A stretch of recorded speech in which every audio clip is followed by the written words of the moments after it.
कल्पना कीजिए कि कल सुबह आप उठें और पूरी दुनिया की हर बैटरी ने एक साथ काम करना बंद कर दिया हो। आपका फोन ऑन ही ना हो, लैपटॉप की स्क्रीन हमेशा के लिए काली हो जाए, इलेक्ट्रिक कारें सड़क के बीच में रुक जाएं, अस्पतालों के कई जरूरी उपकरण बंद पड़ जाए। जिन घरों में सोलर सिस्टम लगे हैं वहां रात के समय जमा की हुई बिजली भी खत्म हो जाए। कुछ ही घंटों में हमें एहसास होने लगे कि हमारी पूरी आधुनिक दुनिया एक ऐसी छोटी सी चीज पर टिकी हुई है जिस पर हम शायद ही कभी ध्यान देते हैं। अब अपने फोन की बैटरी को देखिए, ये इतनी छोटी है कि आसानी से आपकी हथेली में आ जाती है, लेकिन यही छोटी सी चीज घंटों तक आपके फोन को चलाती रहती है। कभी आपने सोचा है कि आखिर इसके अंदर ऐसा क्या है जो इसे इतनी ताकत देता है? ये ऊर्जा आती कहाँ से है? और सबसे बड़ा सवाल, क्या ये ऊर्जा पहले से इसके अंदर भरी होती है या ये हर बार चार्ज करने पर किसी नए तरीके से पैदा होती है? यही वो सवाल है जिसका जवाब जितना आसान लगता है उतना है नहीं। बाहर से देखने पर बैटरी एक साधारण डिब्बे जैसी दिखती है। इसके अंदर कोई इंजन नहीं है, कोई घूमने वाला पहिया नहीं है और न ही कोई मोटर। फिर भी ये बिजली बनाती है। ऐसा लगता है जैसे इसके अंदर कोई ऐसी दुनिया छिपी हो जिसे हमारी आंखें देख ही नहीं सकती। लेकिन असली हैरानी तब होती है जब आपको पता चलता है कि बैटरी की कहानी किसी फैक्ट्री से शुरू ही नहीं होती। इसकी शुरुआत होती है धरती के हजारों फीट नीचे, जहां इंसान विशाल खदानों में ऐसे पत्थरों की तलाश करता है जिनमें कुछ खास धातुएं छिपी होती हैं। उन साधारण दिखने वाले पत्थरों को देखकर शायद कोई अंदाजा भी न लगा सके कि एक दिन यही किसी स्मार्टफोन, लैपटॉप या इलेक्ट्रिक कार की बैटरी बनने वाले हैं। आज दुनिया में जितनी भी आधुनिक बैटरियां बन रही हैं उनमें कुछ खास खनिजों की सबसे बड़ी भूमिका होती है। इनमें lithium, nickel, cobalt, graphite, copper और एल्यूमिनियम जैसे पदार्थ शामिल हैं। लेकिन इनमें से कोई भी चीज हमें तैयार हालत में नहीं मिलती। ये सब साधारण चट्टानों और मिट्टी के अंदर छिपे होते हैं। कल्पना कीजिए एक ऐसी खदान की जहां चारों तरफ धूल ही धूल है। सैकड़ों टन वजन वाली मशीनें लगातार जमीन को काट रही हैं। विशाल ट्रक इतने बड़े पत्थर उठा रहे हैं कि उनके टायर ही एक इंसान से कई गुना ऊंचे होते हैं। हर दिन लाखों किलो चट्टानें धरती से बाहर निकाली जाती हैं। लेकिन हैरानी की बात यह है कि इन चट्टानों का ज्यादातर हिस्सा किसी काम का नहीं होता। मान लीजिए किसी चट्टान में लिथियम मौजूद है, इसका मतलब ये नहीं कि पूरी चट्टान लिथियम की बनी है। असल में उस पत्थर का केवल बहुत छोटा सा हिस्सा ही काम का होता है, बाकी सब बेकार चट्टान होती है जिसे अलग करना पड़ता है। यही वजह है कि बैटरी बनाने के लिए जितना पदार्थ आखिर में इस्तेमाल होता है उससे कई गुना ज्यादा चट्टानों की खुदाई करनी पड़ती है। दुनिया के अलग अलग हिस्सों से अलग अलग खनिज आते हैं, कहीं से लिथियम, कहीं से निकेल, कहीं से कोबाल्ट और कहीं से ग्रेफाइट। फिर इन सभी को हजारों किलोमीटर का सफर तय करके उन प्लांट्स तक पहुंचाया जाता है जहां इनकी असली पहचान बदलनी शुरू होती है। अगर आप इन खदानों से निकले पत्थरों को देखें तो शायद आपको यकीन ही ना हो कि यही एक दिन आपके फोन की बैटरी बनने वाले हैं। ये गंदे हैं, धूल से भरे हुए हैं और इनमें बहुत सारी दूसरी धातुएं और मिट्टी भी मिली होती है। ऐसी हालत में इनका बैटरी में कोई इस्तेमाल नहीं हो सकता। यहीं से शुरू होती है सबसे चुनौतीपूर्ण प्रक्रिया। सबसे पहले इन पत्थरों को बड़े बड़े क्रशर में डाला जाता है जहां उन्हें छोटे छोटे टुकड़ों में तोड़ा जाता है। इसके बाद ये टुकड़े और भी बारीक पीसे जाते हैं जब तक कि वे लगभग पाउडर जैसे न हो जाए। लेकिन ये सिर्फ शुरुआत है। इस पाउडर में अभी भी कई ऐसी चीजें मिली होती हैं जिनका बैटरी से कोई लेना देना नहीं होता। अब बारी आती है शुद्ध करने की। विशाल रिफाइनिंग प्लांट्स में अलग अलग मशीनों और केमिकल प्रोसेस की मदद से जरूरी खनिजों को बाकी पदार्थों से अलग किया जाता है। ये काम इतना आसान नहीं है। कई बार एक ही पदार्थ को बार बार साफ करना पड़ता है ताकि उसमें मौजूद हर छोटी अशुद्धि को हटाया जा सके। सोचिए, अगर आपके पीने के पानी में थोड़ा सा कीचड़ मिल जाए तो वो साफ नहीं लगेगा। ठीक उसी तरह बैटरी के अंदर इस्तेमाल होने वाले पदार्थों में अगर बहुत ही छोटी मात्रा में भी अशुद्ध रह जाए तो पूरी बैटरी की परफॉर्मेंस खराब हो सकती है। इसीलिए यहाँ हर चीज बेहद सटीक तरीके से की जाती है। धीरे धीरे ये खनिज अपनी पहली पहचान खोने लगते हैं। जो कभी साधारण पत्थर थे वे अब सफेद, काले या गहरे रंग के बेहद शुद्ध पाउडर में बदल चुके होते हैं। यही पाउडर आगे चलकर बैटरी का सबसे महत्वपूर्ण हिस्सा बनने वाला है। अब इन अलग अलग पदार्थों की भी अपनी अपनी जिम्मेदारी होती है। कुछ पदार्थ बैटरी के उस हिस्से को बनाने के लिए इस्तेमाल होते हैं जहां ऊर्जा जमा होती है, इसे कैथोड कहा जाता है। दूसरी तरफ ग्रेफाइट से वो हिस्सा तैयार किया जाता है जहां चार्ज होने के दौरान ऊर्जा पहुंचती है, इसे एनोड कहते हैं। पहली बार सुनने पर ये नाम थोड़े मुश्किल लग सकते हैं, लेकिन आगे जैसे जैसे बैटरी बनती जाएगी इन दोनों की भूमिका बिल्कुल साफ हो जाएगी। दिलचस्प बात यह है कि इन पाउडरों की शुद्धता 99% नहीं बल्कि उससे भी कहीं ज्यादा रखी जाती है, क्योंकि कई बार इतनी छोटी अशुद्ध जिसे इंसान अपनी आंखों से देख भी नहीं सकता वो लाखों बार चार्ज और डिस्चार्ज होने वाली बैटरी की पूरी उम्र कम कर सकती है। यही कारण है कि इन फैक्ट्रियों में गुणवत्ता से कभी समझौता नहीं किया जाता। अगर किसी बैच में जरा सी भी गड़बड़ी मिलती है तो उसे आगे भेजने के बजाय वहीं रोक दिया जाता है।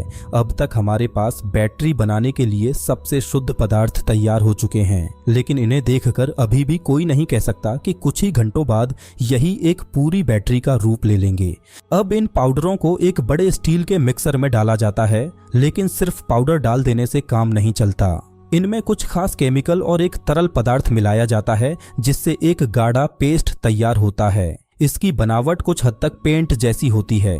ये पेस्ट इतना संतुलित होना चाहिए कि न ज्यादा पतला हो और न ही ज्यादा गाढ़ा। अगर इसमें थोड़ा सा भी अंतर आ जाए तो बाद में पूरी बैटरी की क्षमता प्रभावित हो सकती है। इसके बाद ये पेस्ट एक ऐसी मशीन में पहुंचता है जो इसे बेहद पतली धातु की शीट पर फैलाती है। अगर ये कैथोड का पेस्ट है तो इसे एल्यूमिनियम की बहुत पतली फॉइल पर लगाया जाता है, और अगर ये एनोड का पेस्ट है तो इसे कॉपर की फॉइल पर फैलाया जाता है। ये परत इतनी बराबर होनी चाहिए कि पूरे रोल में कहीं भी मोटाई का फर्क ना आए, क्योंकि अगर एक जगह पर ज्यादा और दूसरी जगह कम पदार्थ लग गया तो बैटरी के अंदर ऊर्जा भी बराबर तरीके से जमा नहीं हो पाएगी। जैसे ही ये परत तैयार होती है, लंबी लंबी धातु की शीट्स कई मीटर लंबे ड्रायर से होकर गुजरती हैं।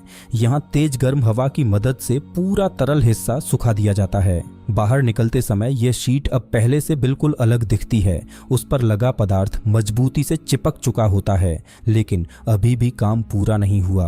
अब इन शीट्स को दो भारी रोलर्स के बीच से गुजारा जाता है। ये रोलर्स उन पर बहुत ज्यादा दबाव डालते हैं। इसका मकसद उन्हें पतला करना नहीं बल्कि उनकी सतह को पूरी तरह एक समान और घना बनाना होता है। इससे बैटरी के अंदर इलेक्ट्रॉन्स का बहाव बेहतर होता है और उसकी क्षमता भी बढ़ती है। इसके बाद बड़ी बड़ी शीट्स को मशीनें बेहद सटीक आकार में काटती हैं। हर कट इतना सही होना चाहिए कि 1 मिलीमीटर की गलती भी आगे चलकर पूरी सेल को खराब कर सकती है। अब पहली बार बैटरी के असली हिस्से हमारे सामने होते हैं। एक तरफ कैथोड की शीट्स हैं, दूसरी तरफ एनोड की शीट्स। लेकिन अगर इन्हें सीधे एक दूसरे के संपर्क में रख दिया जाए तो क्या होगा? जवाब है, बैटरी उसी पल शॉर्ट सर्किट हो जाएगी। यहीं पर आता है एक ऐसा हिस्सा जो देखने में बेहद साधारण है, लेकिन पूरी बैटरी की सुरक्षा उसी पर टिकी होती है। इसके बीच में लगाई जाती है एक बेहद पतली सेपरेटर फिल्म। ये इतनी पतली होती है कि कई बार कागज से भी पतली महसूस होती है। इसका काम दोनों शीट्स को अलग रखना है ताकि वे आपस में छुए नहीं। लेकिन इसकी सबसे खास बात यह है कि ये सिर्फ इलेक्ट्रॉन्स को नहीं बल्कि बैटरी के अंदर चलने वाले छोटे छोटे आयनों को गुजरने देती है। यही वजह है कि बैटरी के अंदर रिएक्शन चलता रहता है लेकिन शॉर्ट सर्किट नहीं होता। अब तक बैटरी के सभी मुख्य हिस्से तैयार हो चुके हैं, लेकिन ये अभी भी अलग अलग पड़े हुए हैं, बिल्कुल वैसे ही जैसे किसी कार के इंजन, टायर और बॉडी को अलग अलग रख दिया जाए। जब तक इन्हें सही क्रम में जोड़ा नहीं जाता तब तक वे किसी काम के नहीं होते। अब शुरू होता है पूरी फैक्ट्री का सबसे सटीक और रोमांचक चरण। विशाल ऑटोमेटिक मशीनें कैथोड, सेपरेटर और एनोड की लंबी शीट्स को एक तय क्रम में जोड़ना शुरू करती हैं। हर परत बिल्कुल सही जगह पर रखी जाती है। अगर इनमें 1 मिलीमीटर का भी अंतर आ जाए तो पूरी बैटरी की क्षमता कम हो सकती है या फिर वो कभी ठीक से काम ही न करे। लेकिन सभी बैटरियां एक जैसी नहीं होती। जो बैटरी आपके लैपटॉप या इलेक्ट्रिक कार में लगी होती है उनमें से कई सिलेंडर जैसी दिखाई देती हैं। इन्हें बनाने के लिए इन तीनों परतों को एक साथ बहुत सावधानी से रोल किया जाता है।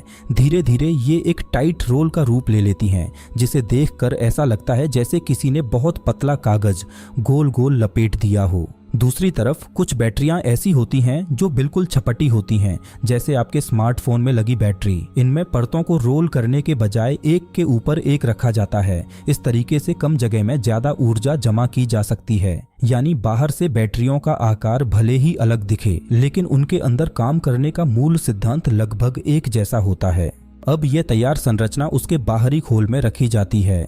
किसी सेल को स्टील के मजबूत सिलेंडर में बंद किया जाता है तो किसी को एल्यूमिनियम केस में।